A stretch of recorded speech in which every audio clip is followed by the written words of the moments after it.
It was 7 a.m. on a Tuesday. Luna Miller stepped off the bus in an upscale Manhattan neighborhood, her heart pounding. At 26, with her dark hair pulled back into a simple bun and dressed in her best outfit, black dress pants and a crisp white blouse, she walked nervously through the refined streets. It was her first day as nanny to Miguel Thompson, aged 4, son of businessman Richard Thompson. The Thompson estate was imposing. 3 stories, perfectly manicured gardens, gilded gates, and a fountain at the center of the entrance. Luna took a deep breath before ringing the doorbell, knowing this job was her last chance to get money for her younger sister's treatment. "You must be the new nanny," an elegant 50-year-old woman said, her blonde hair impeccably styled, her gaze appraising. "I'm Monica Davies, housekeeper for 10 years. "Yes, ma'am. Luna Miller, a pleasure. I hope you read the profile we sent about the child." Luna nodded, recalling the pages she'd received via email. Miguel was described as a special child with difficulties in social interaction and episodes of aggression. What the profile didn't clearly mention was that the boy bit anyone who tried to touch him. The first thing you need to know is, do not try to hug, kiss, or show affection to Miguel. He doesn't like physical contact. Understood. "What if he tries to hurt me?" Monica grimaced. "Protect yourself as best you can. We've lost 5 nannies in 6 months. Luna shivered. 5. The last one left with a bite on her arm that required stitches. They ascended the marble staircase to the 2nd floor. The house was luxurious, but there was a heavy silence that was unsettling. No child's laughter, no music, no sound of family life could be heard. "Mr. Thompson has already left for the office. He works from 6 a.m. to 10 p.m. Miguel will be under your care from 8 a.m. to 6 p.m. Monica stopped in front of a door decorated with superhero stickers, but which had a lock on the outside. "Why the lock?" Luna asked, intrigued. "Sometimes we need to lock Miguel in his room when he has meltdowns. It's for everyone's safety." Luna was shocked, but said nothing. She needed this job.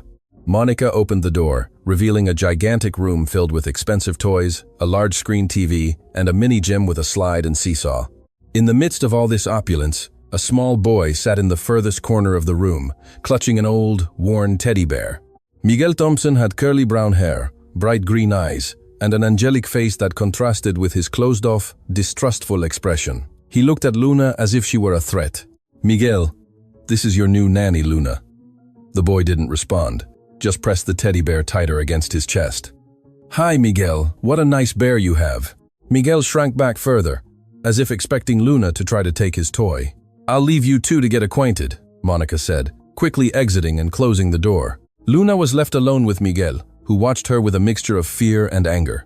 She sat on the floor a safe distance away and simply stayed there, without pressuring him. "You don't have to talk to me if you don't want to," she said softly. "I'll just sit here quietly." Miguel studied her, clearly surprised. All the other nannies had tried to approach him immediately. After 15 minutes of silence, Miguel finally spoke. "You're not going to try to pick me up? Only if you want me to. I don't want to." "That's fine." Miguel seemed confused. "You're not going to make me play? You play if you want to. I can just sit here." "Why?" "Because sometimes we just want to be quiet, right?"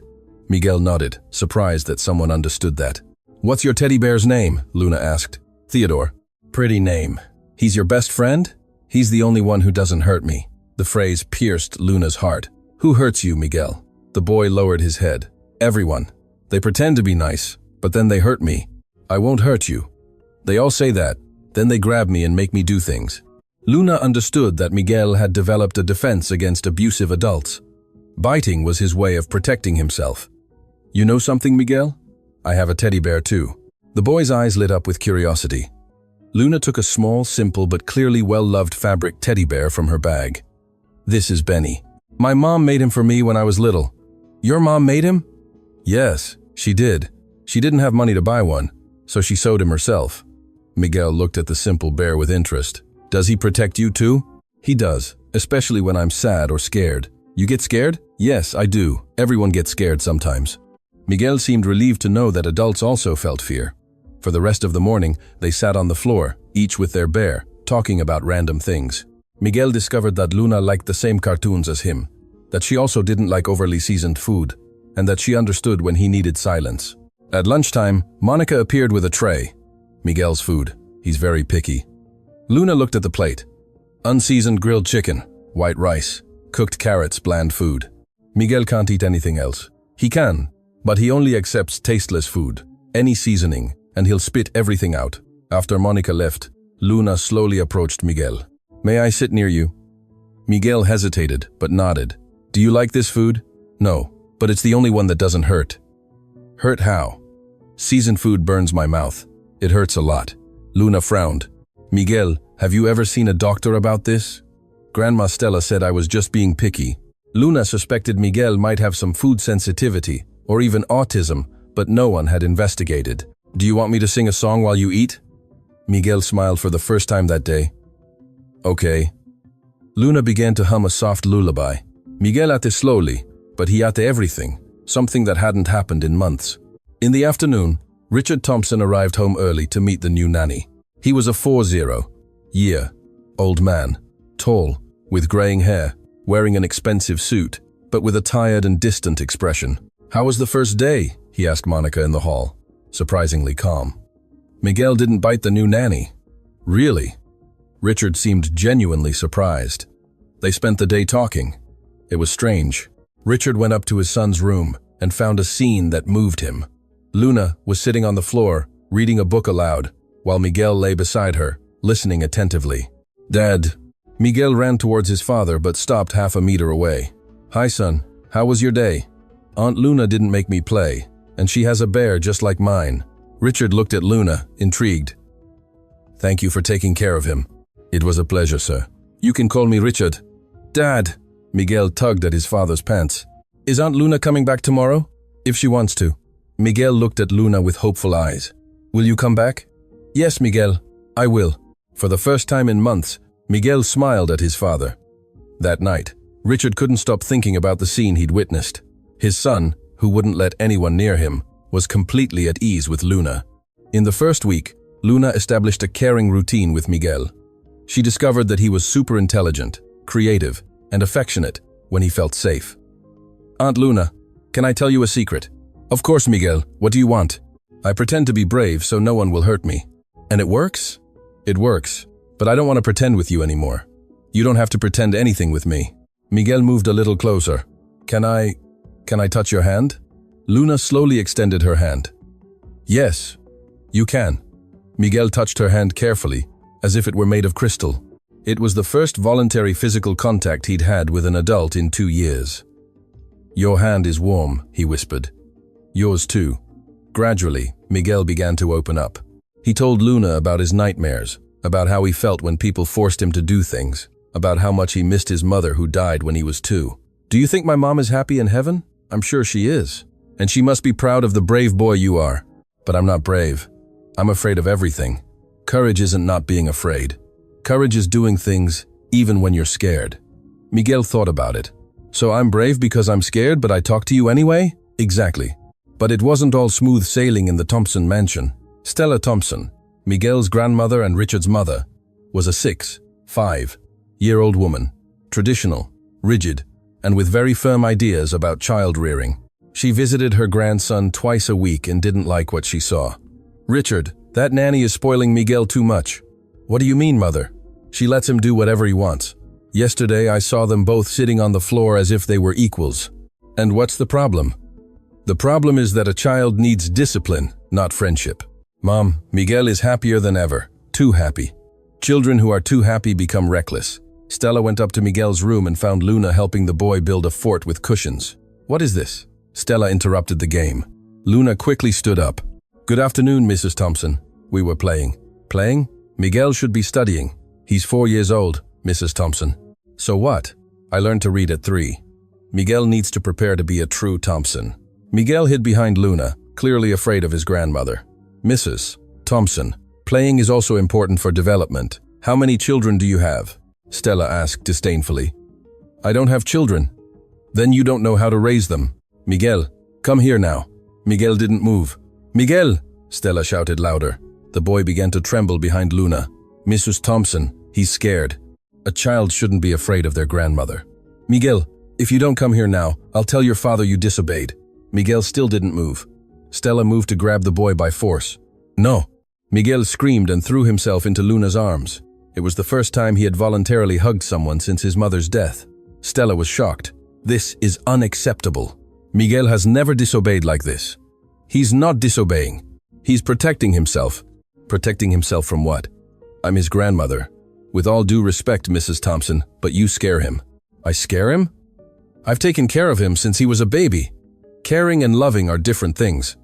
Stella turned red with anger. Who do you think you are to lecture me on parenting? I'm someone who cares about Miguel. You care about his paycheck, that's what. Miguel was still hugging Luna, listening to the entire argument. Mrs. Thompson, I won't argue in front of the child. You will leave this house. I will talk to Richard. Stella stormed out, leaving Miguel crying in Luna's arms. She's going to make me do bad things again, he sobbed. I won't let anyone force you to do anything, Miguel. I promise. Promise? I promise. But Luna knew she would face a war to keep that promise. That night, when Richard arrived home, Stella was already waiting for him in his study. Richard, I need to talk about that nanny. What about Luna? She's ruining Miguel's education. What do you mean? The boy refused to obey me today. He's never done that before. And what did you want him to do? Come greet me properly. But he hid behind the nanny as if I were a monster. Richard frowned. Mother, have you ever considered that perhaps you are a little scary to him? Scary? I'm his grandmother. Being a grandmother doesn't give you the right to yell at a child. I don't yell. I educate. Education doesn't need fear, Mother.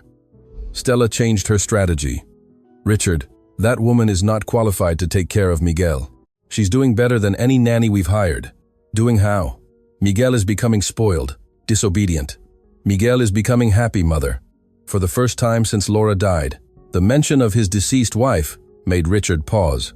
He still felt guilty about Laura's death in childbirth. Richard, you know I only want what's best for you all. I know, Mother, but Miguel needs affection, not just discipline. Too much affection spoils a child, and too much discipline traumatizes them. Stella realized Richard was defending Luna and decided to change her approach. Son, do you really trust this woman? I do. Why? Did you check her references properly? Richard hesitated. The HR company did the verification, but he hadn't checked personally. The company verified everything. Companies can be fooled. You should investigate personally. The seed of doubt was planted in Richard's mind. The next day, Stella put her plan into action. She hired a private investigator, Sandra Blake. I want to know every detail of this woman's life. If she has vices, debts, problems with the law, anything that could compromise my grandson's safety. The investigator, Sandra Blake, specialized in uncovering secrets of domestic employees. You can leave it to me, Mrs. Thompson. If she has any skeletons in her closet, I'll find them. Meanwhile, at the mansion, Miguel was flourishing under Luna's care. He had started eating better, sleeping without nightmares, and even interacting a little with other people. Aunt Luna, can I ask you something? Of course. Miguel, what do you want? I want to learn how to hug properly. Luna was touched. What do you mean? I haven't hugged anyone since my mom died. I forgot how. Hugging is easy. You just put your heart close to the heart of the person you like. Can you teach me? Yes, I can. Luna slowly opened her arms. Miguel cautiously approached and hugged her. It was a hesitant hug at first, but it became more confident. Is this good? He asked. It's perfect. Miguel smiled radiantly. Now I know how to hug again. Richard, who was observing from the doorway, felt his eyes well up. It had been 2 years since he'd seen his son show physical affection. Are you two doing okay in here? He asked. Dad, I learned how to hug. Really? Want to see? Miguel ran to his father and hugged him for the first time since he was little. Richard was moved and hugged him back tightly. I love you, son. I love you too, Dad. Luna watched the scene, her heart warm. This was the family she had always dreamed of having. But the peace lasted only a short while. A week later, Sandra delivered her report to Stella. I found some interesting information about Luna Miller.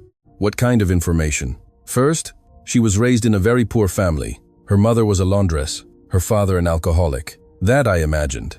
Second, she has a younger sister hospitalized in a public hospital with leukemia.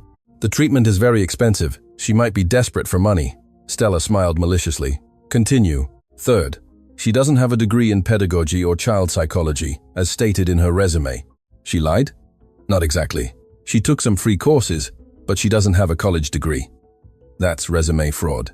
And finally, she was fired from her previous job. Why? The family said there was a misunderstanding, but they didn't want to give details. Stella was radiant. She finally had ammunition against Luna. That afternoon, she went to speak with Richard. "Son, I need to show you something." Stella handed Richard the investigation report. "What is this?" "An investigation into your nanny." "You investigated Luna?" Richard became annoyed. "To protect my grandson." Richard read the report and was bothered. She lied about her qualifications. She lied and was fired from her previous job for reasons they didn't want to disclose. That doesn't mean she's a bad person. It means she's dishonest. How can you entrust Miguel to someone like that? Richard was torn. On one hand, he saw how much his son had improved with Luna. On the other, he didn't like being deceived. "I'll talk to her." "Richard, be careful. A woman desperate for money is capable of anything." That night, Richard called Luna to his study for a conversation. "Luna, I need to clarify some things about your resume." Luna felt her stomach drop. "What happened?" "You said you had a degree in child pedagogy. You have course certificates, but no college degree." Luna lowered her head. "I don't." "Why weren't you clear about this?" "Because I knew I wouldn't be hired without a degree." "And about your previous job? Why were you fired?" Luna took a deep breath. "My employer's wife accused me of trying to seduce her husband." "And was it true?" "Of course not. I would never do that." "Then why did she think that?" "Because he talked to me about his problems." His wife saw it and misinterpreted. Richard observed Luna. She seemed sincere, but the doubt was planted. "Luna, do you need your sister?" Luna was surprised. "How do you know about my sister?" "Does it matter?" "It matters because it means you investigated me." "Answer the question." "Yes, my sister has leukemia and needs expensive treatment." "And you're desperate for money?" Luna understood what Richard was getting at. "You think I'm here just for the money?" "I'm asking." "Richard, I love Miguel as if he were my own son. Self-interested love is common." The phrase deeply hurt Luna. "If that's what you think of me, I'd better leave." "I didn't say I want you to leave. I said I don't trust you. I just want honesty." "I was honest about everything that matters." "Yes, I need the money for my sister. But that's not the only reason I'm here." "How can I be sure?" Luna stood up. "You can't. Either you trust or you don't." Richard remained silent, torn between his heart and his reason. "I need to think. While you think, I'll take care of Miguel. He's not to blame for adult doubts." Luna left the study, her eyes moist. Her happiness was being destroyed by distrust. In the following days, Richard remained distant. He observed Luna with Miguel, saw how affectionate and dedicated she was, but his mother's words echoed in his mind. Stella, realizing she had planted the doubt, intensified her attacks. "Richard, that woman is manipulating you through Miguel." "What do you mean?" "She makes Miguel like her to secure her job." "Miguel really likes her. He likes her because she lets him do whatever he wants. She teaches him boundaries too." "She teaches?" "Yesterday I saw her playing on the floor with him like a child." "And what's the problem?" "The problem is that a nanny has to maintain authority, not be a friend." Richard considered his mother's words, but remembered Miguel's happiness. A week later, Stella hired 2 high society friends to help her. Beatrice Adams and Sylvia Carter. Both were mothers of young children and had firm opinions on how to treat employees. "Oh, Stella, darling, we heard you're having trouble with Miguel's nanny," said Beatrice, a 50-year-old woman with a superior air. "Serious problems. She's turning Richard's head." "What do you mean?" asked Sylvia, a thin redhead who always spoke as if she were an expert on everything. "My son is defending the nanny against his family. This cannot continue." "And what's the plan?" Beatrice wanted to know. "We'll show Richard who she really is." "How?" Stella smiled maliciously. "By creating situations that expose her true character." The 3 planned a series of traps for Luna. The following Monday, they arrived at the mansion when Richard was at work. "Stella, darling," Beatrice greeted loudly. "We've come to meet the famous nanny." Luna was in the garden with Miguel, who was playing in a playhouse she'd improvised with sheets. "Miguel," Stella called sharply, "come greet our guests." Miguel looked at Luna fearfully. "I don't want to. It's not an option." "Come here now, Grandma." "I'm playing. Playtime is over." Miguel hid behind Luna. "I don't want to go." Beatrice shook her head. "See, Stella? Ill-mannered child." "Miguel isn't ill-mannered," Luna defended. "He's just shy with strangers." "Strangers?" Sylvia was offended. "We've been family friends for years. But to him, you are strangers." "A nanny shouldn't defend a child against the family," Beatrice reprimanded. "I'm protecting him, not defending him against anyone. Protecting him from what? Stella asked irritably. From being forced to do things he doesn't want to do. A child has to do what an adult says. Children have rights too, Sylvia scoffed. Now the nanny is going to lecture us on children's rights. I will defend any child in my care. Your job is to obey orders, not give opinions, Beatrice said coldly. Luna felt angry but controlled herself for Miguel's sake. Miguel, do you want to go inside for some water? I do. They went inside, leaving the three women irritated. See how she is? Stella commented. She thinks she has the right to disobey. An employee like that needs to be put in her place. Beatrice agreed. And that's exactly what we're going to do. Stella smiled maliciously. On Tuesday, they put their first plan into action. Stella forgot an expensive bracelet in the living room and then made it disappear. Luna, have you seen my gold bracelet? Which bracelet, Mrs. Thompson? The one I left on the coffee table in the living room. I haven't seen it. How strange. I'm sure I left it there. Would you like me to help you look? I've looked everywhere. It's gone. Stella pretended to be worried, planting the idea that someone had stolen it. On Wednesday, it was Beatrice's turn. She forgot a sum of money in the kitchen and then complained it was missing. Strange, Luna commented. Yesterday a bracelet went missing, today money. It's really very strange. Beatrice agreed, looking directly at Luna. Perhaps there's a thief in the neighborhood. Or in the house itself, Stella insinuated. On Thursday, Sylvia completed the trio. She accidentally knocked over an expensive vase and then blamed Luna. My God, my crystal vase! What happened? Luna ran to see. You bumped into the vase when you rushed past. I didn't bump into anything. Of course you did. I saw you. Mrs. Carter. I was in the garden with Miguel. No, you weren't. You were walking carelessly here. Luna realized she was being set up but didn't know how to defend herself. That night, when Richard arrived, the three were already waiting for him with their complaints. Richard, we've had some incidents today, Stella announced. What kind of incidents? Things missing, a broken vase.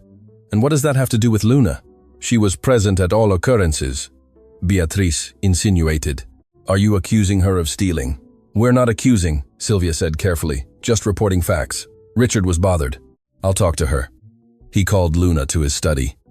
Luna, my mother told me about some things that happened today. What things? A missing bracelet, money that disappeared, a broken vase. Richard, I didn't take any bracelet or money, and I didn't break any vase. How do you explain these coincidences? I can't explain them. I just know it wasn't me. Richard observed Luna.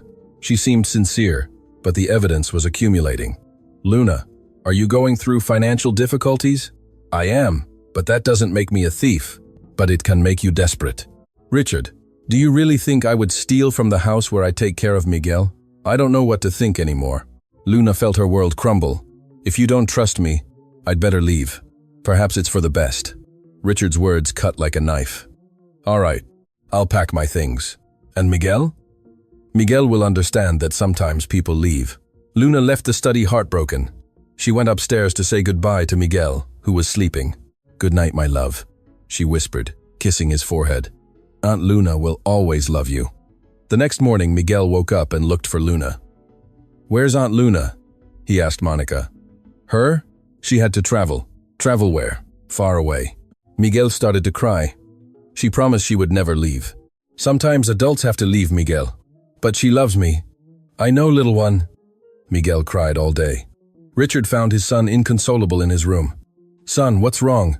I want my Aunt Luna. She had to leave. Why? Because it was for the best. For whom was it for the best? It wasn't for me. His son's answer left Richard speechless. In the following days, Miguel fell into a deep depression. He stopped eating, playing, and talking again.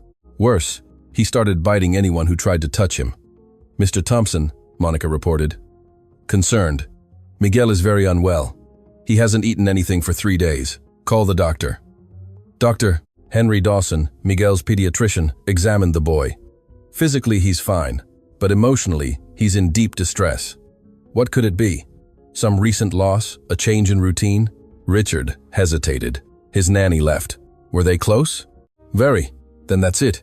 He's grieving. For a 4-year-old, losing someone they love is like a death. He needs to process this pain. Richard felt guilty. What can I do? Ideally, It would be good for him to say goodbye to the person, to have closure. That's not possible. Then it will be a long process of recovery, and he needs a lot of affection. But Miguel rejected any affection from Richard. When his father tried to hug him, he bit him. When he tried to talk, Miguel hid. "I want my Aunt Luna," he screamed every time someone approached. A week later, Richard hired a new nanny, Felicia Green. She had a degree in pedagogy, excellent references, and 15 years of experience. "Mr.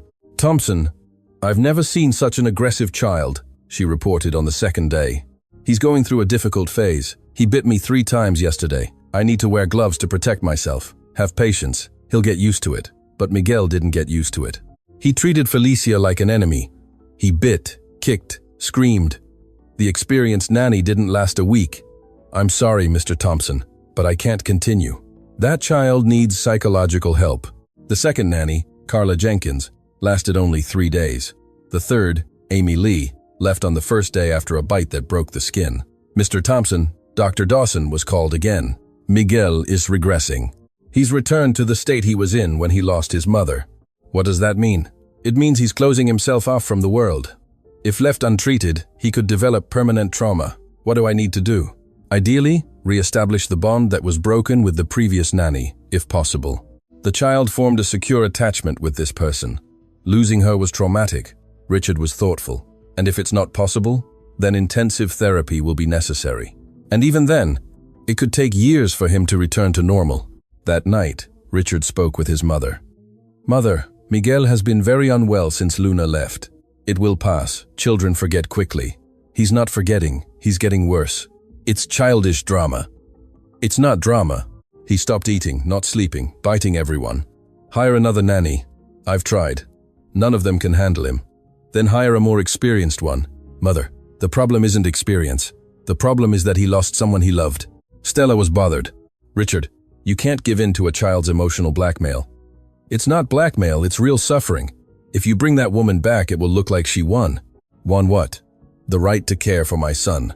Richard thought about his reputation. "Do I prefer my reputation or my son's health?" Stella realized she was losing Richard and decided to intensify her attacks against Luna. She called Sandra, the investigator. "I need you to find something truly compromising about Luna Miller." "I've investigated everything, Mrs. Thompson." "Then invent something." "What do you mean?" "Create evidence that she's dangerous." "That's a crime, Mrs. Thompson." "It's protecting the family." Sandra hesitated, but accepted because of the money. A week later, Sandra appeared with new information. "I discovered that Luna has a criminal past." "What kind of crime?" "Assaulting a child in her previous employment." "Seriously?" The family hushed it up, but I have the documents. Sandra showed falsified reports about a supposed incident where Luna had harmed a child. Stella was radiant. "Perfect. Now I have a way to finish her off definitively." She called Richard for an urgent conversation. "Son, I discovered something terrible about your ex-nanny." "What now, Mother?" Stella showed him the fake documents. She assaulted a child in her previous employment. Richard read the papers and was shocked. "Is this true? It's all documented. Why didn't the family report it?" "They hushed it up to avoid scandal, but the truth always comes out." Richard was shaken. "If this is true, I put Miguel in danger." "You did. That's why it's important to thoroughly investigate people. Thank God she left before she could harm Miguel." "You did the right thing, son." But Richard still had doubts. The documents seemed too convenient. "Mother, can I see the originals of these documents?" "Why?" "Just to be sure." Stella became nervous. "You don't trust me?" "I trust you, but it's better to verify." "Richard, sometimes you're too naive. Just accept that woman is no good." That night, Richard couldn't sleep. Something about the documents bothered him. They were too clear, too organized. The next day, he called the investigation firm he always used to vet employees. "Charles, I need you to investigate someone for me." "Of course, Mr. Thompson. Who is it?" "Luna Miller. I want to know everything about her." "Any specific suspicions?" "I want to confirm some information I received." Charles conducted a thorough investigation and called 2 days later. "Mr. Thompson, I finished the investigation on Luna Miller. And, did you find anything serious?" "On the contrary, she has an impeccable record. Never been sued, never assaulted anyone, never had problems with the law." "Are you sure?" "Absolutely. She's known in her neighborhood as an honest and hard-working person, And about her previous job, she was fired because the employer's wife was jealous. The very child she cared for cried when she left. Richard felt anger growing in his chest. His mother's documents were fake. Charles, one more question. Is it possible to forge documents like assault reports? It is possible, yes. And it's a crime. Richard hung up, furious. His mother had set up an innocent person. He confronted Stella that afternoon. Mother, the documents you showed me are false. How false? Invented. Luna never assaulted any child. Stella turned pale. Who told you that? I investigated with real professionals. Richard, you don't understand. I understand perfectly. You invented lies to destroy an innocent person. I was protecting you all. You were feeding your prejudice against a poor woman who threatened your plans for me. Stella didn't deny it. She's not our class, Richard. She's not your class, Mother. She's superior. How can you say that? Because she loves my son selflessly, something you've never done. I love Miguel. You love to control Miguel? It's different. Richard stormed out of the house and went directly to look for Luna. He found her address at a modest apartment building in the downtown area. The place was humble, but clean and organized. Luna, he knocked on the door. Richard? She opened, surprised. What are you doing here? I need to talk to you. If you came to accuse me of anything else, I came to apologize. Luna was surprised. Apologize? I discovered my mother set you up. The documents were fake. Luna sat on the bed, shaken. She made everything up? Everything? The missing things, the reports, the accusations. Why? Because she didn't want you near our family. Luna felt anger and sadness at the same time. And you believed her? I believed her, and I regret it. It's no use regretting it, Richard. The damage is done. Luna, Miguel is very unwell without you. What do you mean? He's not eating, not sleeping, biting everyone again. I've tried 3 nannies and none of them can handle him. Luna felt her heart clench. He's suffering a lot. The doctor said he's grieving. Poor little one. Luna, I know I don't deserve it, but would you come back? Richard, how can I come back after all this? Because Miguel needs you. And you? Do you trust me now? Richard looked into her eyes. I trust you, and more than that, I miss you too. What do you mean? These days without you, I realized that our house wasn't just Miguel's house that felt empty. It was mine too. Luna felt her heart race. Richard, Luna, I think I'm falling in love with you. Don't say that. Why not? Because we're from different worlds. So what? Miguel's world is the only one that matters. Luna remained silent, torn between the love she felt and the fear of being hurt again. I need to think. How long? I don't know. I just know I can't make this decision with a heavy heart. I understand. But for Miguel, please, think carefully. Richard left the apartment, leaving Luna confused and emotional. That night, she went to the hospital to visit her sister, Sophia, 16, who was hospitalized with leukemia. Lou, you look like you've been crying, Sophia commented. I'm fine, sis. No, you're not. Tell me what happened. Luna told her sister the whole story. Lou, do you love this man? I do. And does he love you? He said yes. And the boy? I love him as if he were my son. So, what's the doubt? Sophia, they're rich. I'm poor. His family will never accept me. So what? Love has no social class. Yes, it does. The world judges. Sophia took her sister's hand. Lou, when I was dying and you appeared with money for my treatment, I didn't ask where it came from. I just thanked God I had a sister who loves me. Sophia, that boy doesn't care if you're rich or poor. He just knows you love him. And if it goes wrong? What if it goes right? Luna was thoughtful. Do you think I should go back? I think you should follow your heart.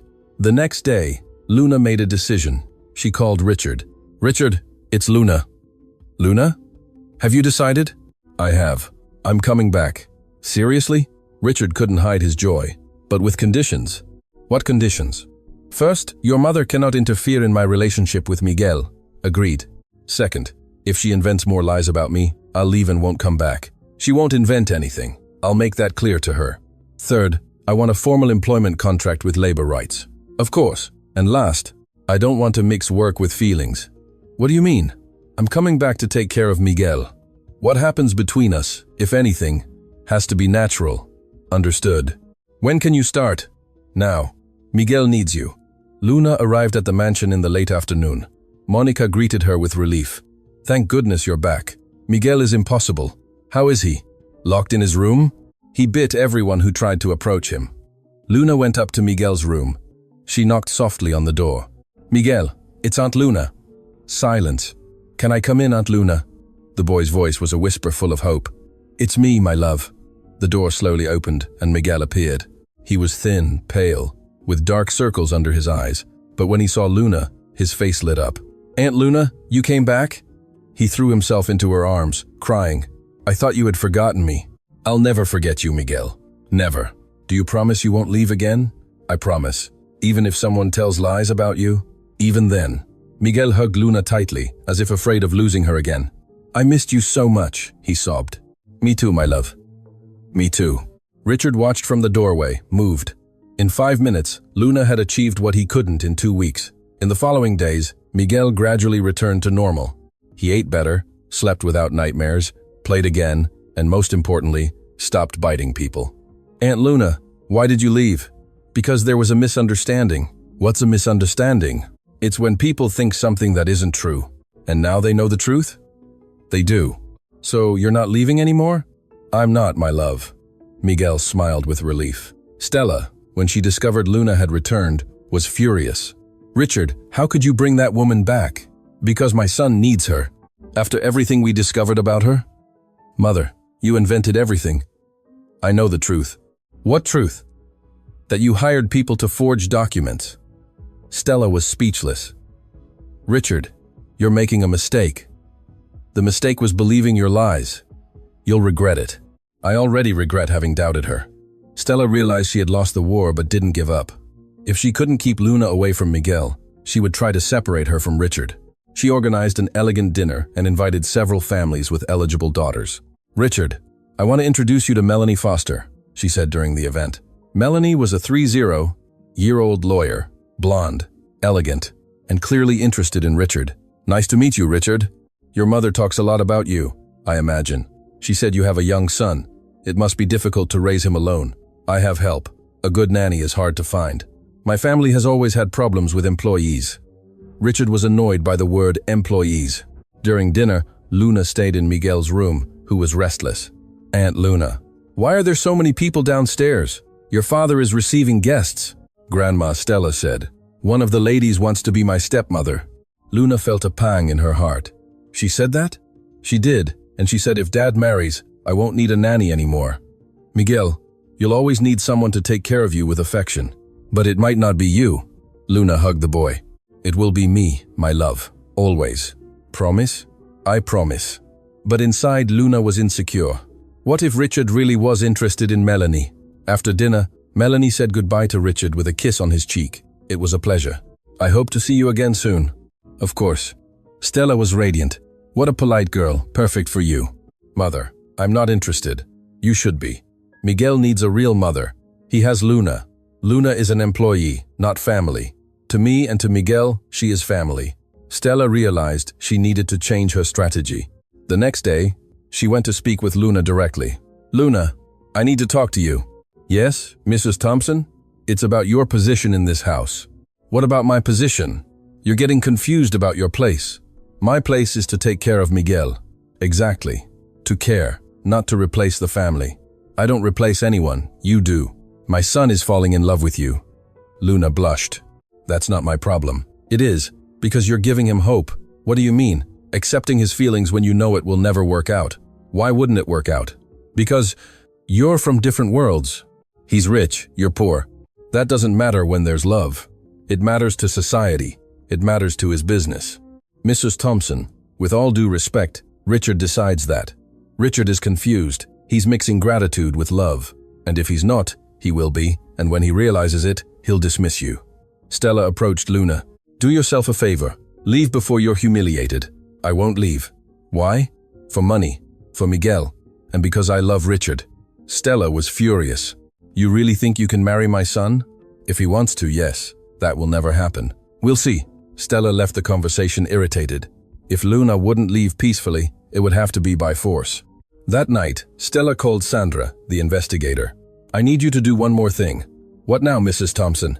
"Spread rumors about Luna in society." "What kind of rumors?" "That she's trying to scam Richard. That she's using Miguel to get money. This could destroy her reputation." That's exactly what I want. In a few days, the rumors spread through high society circles. Everyone was commenting about the gold-digging nanny who was manipulating Richard Thompson. Richard began receiving calls from worried friends. "Richard, be careful with that nanny. I hear she has ulterior motives." "Who's saying that?" Everyone's commenting. After the fifth such call, Richard became irritated. He confronted his mother. "Mother, are you spreading lies about Luna again?" "They're not lies. They're legitimate concerns." "Based on what?" "On her behavior. She's taking advantage of the situation." "How?" "Winning you over through Miguel." "And what if she really loves me?" "Self-interested love isn't true love." "How do you know it's self-interested?" "Because poor women always have ulterior motives with rich men." Richard felt disgusted by his mother's prejudice. "Mother, stop spreading lies, or you'll have to choose between me and your prejudices." "What do you mean? If you don't stop attacking Luna, you won't be welcome in this house anymore." Stella was shocked. "You would banish me because of an employee? I would banish you because of the woman I love." "Richard, you're blind. I'm seeing clearly for the first time." Stella left the house furious. If Richard wanted war, he would have war. That weekend, she organized a social event and invited the press. Her plan was to publicly expose the irregular situation in her son's house. "Dear friends," she addressed the guests, "I'm concerned about my son, Richard." "What happened, Stella?" a friend asked. "He's being manipulated by an employee." "What do you mean?" "Miguel's nanny is seducing Richard to get ahead in life." A buzz went through the event. Society journalists took notes. "This is very serious, Mrs. Thompson. That's why I'm exposing it. Someone needs to protect my family."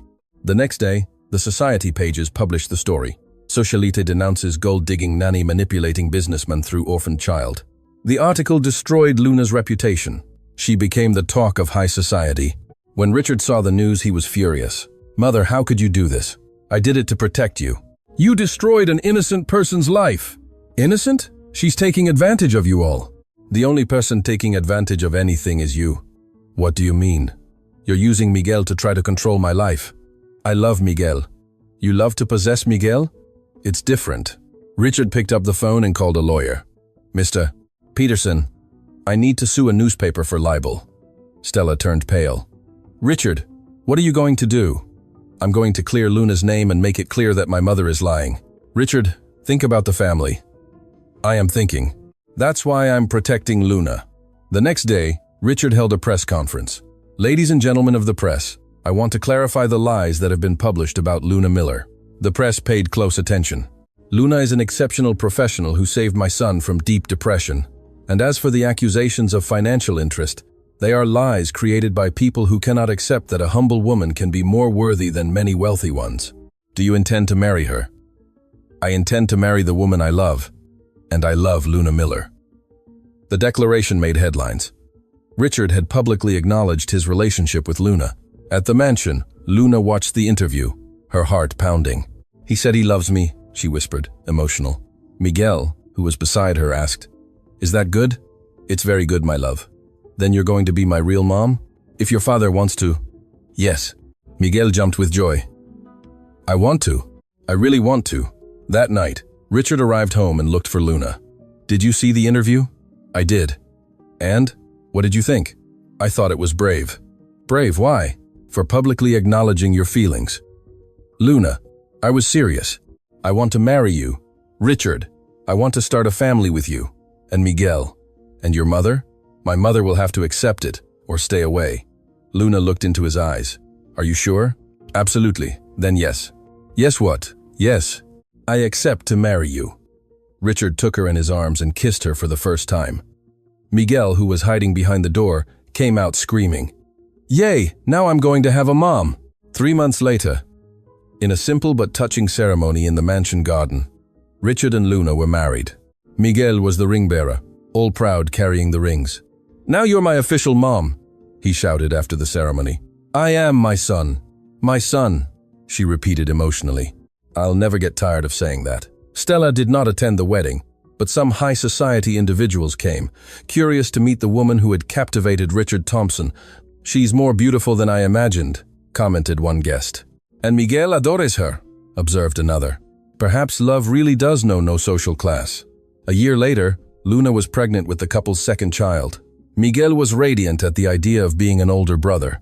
Aunt Luna, can I call you Mom now? You can call me anything you want, my love. Then Mom. Yes, my son. Miguel hugged Luna with all his strength. Thank you for teaching me that hugs are good. Thank you for letting me love you. Richard watched the scene, moved. His family was complete. In the living room, there was a framed photograph. Richard, Luna, and Miguel, all embracing and smiling. Below it, a phrase. Love knows no class difference, only heart difference. And they lived happily ever after, proving that when love is true, nothing can separate it. Neither prejudice, nor lies, nor social differences, because in the end, family isn't who you're born with, but who you choose to stay with, loving unconditionally and without fear.